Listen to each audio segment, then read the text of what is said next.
ለምንድነው ሰው ተወልዶ ባደገበት ከተማ ማይቀየረው? ምክንያት አለው።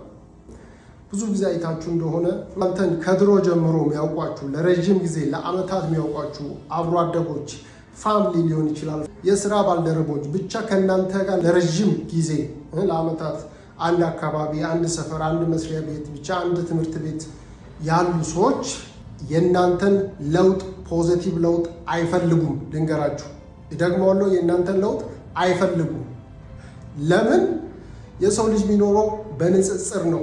የሰው ልጅ 95% በኢጎ ግዛት ስር ነው ያለው። ኢጎን ነው የሚኖረው። ስፒሪቹዋሊ ኢንላይትንድ ካልሆነ በስተቀር 95% ከዛም በላይ ሊሆን ይችላል ምንኖረው በኢጎ ግዛት ስር ነው፣ በኢጎችን ነው።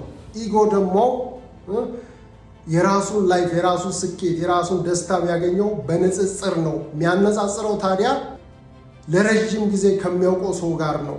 ለአመታት ከሚያውቀው ሰው ማንም ይሁን ብቻ ከሱ አንጻር ነው የራሱን ላይፍ፣ የራሱን ስኬት የሚያየው። ስለዚህ ለረጅም ጊዜ የሚያውቀው ሰው ተቀይሮ ሲገኝ የኛ ኢጎ፣ የዛ ሰው ኢጎ ቅር ይለዋል። ምሳሌ ብዙ ጊዜ ካያችሁ ድሮ ለምሳሌ ሊስትሮ የሚሰራ ኦር ትንሽ ሱቅ ከፍቶ የሚሰራ ሰው ሆኖ ድንገት መኪና ገዝቶ ቤት ሰርቶ የሆነ ቀውጢ ላይፉ ተቀይሮ ድንገት ቢያዩት ይሄ እኮ ድሮ ሊስትሮ የሚጠርግ ላቦሩ ሱቅ በደረቴ እኮ የሚሰራ ልጅ ነው ምናምን።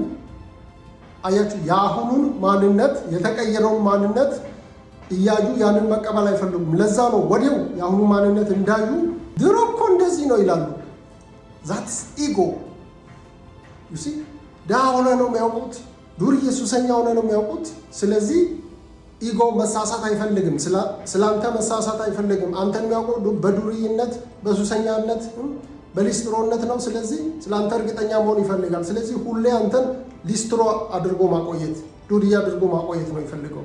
ይሲ ሰው እንደዚህ ነው የሚያስበው። ለዛ ነው ሰው ለውጥ ሲፈልግ አካባቢ መቀየር አለበት።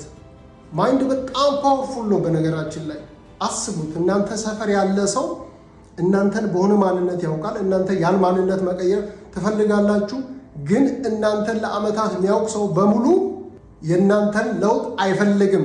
እናንተን እዛ ቦታ ሆናችሁ እንድትቆዩ ነው የሚፈልገው። ስለዚህ አንድ ሰው ሆናችሁ ከ200 ከ300 ጭንቅላት ጋር ፋይት ማድረግ ምን ያህል ከባድ እንደሆነ አስቡት። ይሄን ያህል ከባድ ነው። ምክንያቱም ሙሉ ሰፈር እየተቃወማችሁ ነው። የእናንተን ለውጥ አይፈልግም። this is ego. enlightened, spiritually enlightened ካልሆነ በስተቀር 95% ዓለም ላይ ያለ ሰው በኢጎ ነው የሚመራው፣ በኢጎ ግዛት ውስጥ ነው ያለው። ስለዚህ በነገራችን ላይ የሰውን ባህሪ፣ የሰውን ምንነት ማወቅ ከፈለጋችሁ ስለ ኢጎ ጥናት አድርጉ። ኢጎ ምንድን ነው?